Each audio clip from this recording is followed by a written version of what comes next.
Habari, karibu Carrot Kitchen. Aisee, niliwamisi sana, nilikuwa likizo kidogo na nimerudi tena. Nashukuru mmeendelea kusubscribe, kuniuliza Karo umeenda wapi. Sasa tumerudi tena jikoni. Na usisahau kusubscribe na kulike video hii kama umeipenda. Na leo nitaonyesha njia rahisi sana ya kupika tambi. Tambi za mboga. Utachemsha maji yako, yakishachemka kama hivyo. Nimetumia tambi box moja na mimi napenda kuikata kati ili hata kama mtoto anakula asipate shida. Baada ya hapo utaweka tambi zako kwenye maji ya moto na kisha utaweka chumvi kidogo.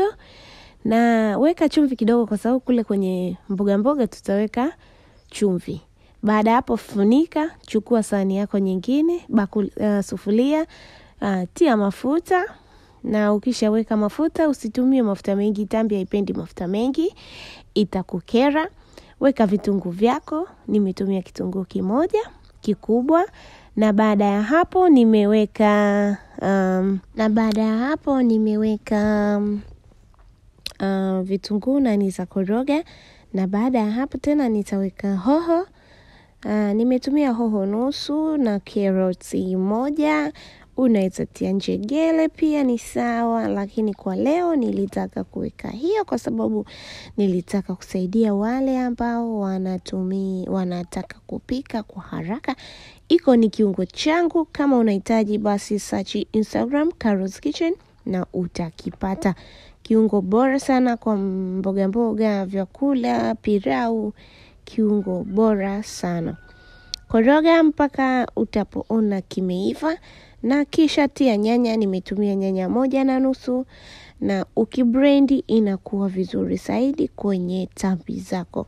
Baada hapo koroga kabisa, vikisha changanyika basi funika na usubiri mpaka nyanya zikamie maji na ndio kisha uendelee kwa mapishi yako. Baada hapo basi tutafunika. Tusubiri kama dakika 2 na baada hapo nyanya zetu zimeshakuiva vizuri. Na baada ya hapo tutachukua tambi ambazo tumeshazichuja maji na tutatia kwenye sufuria letu na kuanza kukoroga. Na tumia tu dakika 2 kwa sababu vitu vyote vimeshaiva. Tunachofanya hapa ni kuchanganya tu tambi pamoja na mboga. Kama mnavyoona tambi zetu zimekuwa tamu, hazishikani, ziko vizuri.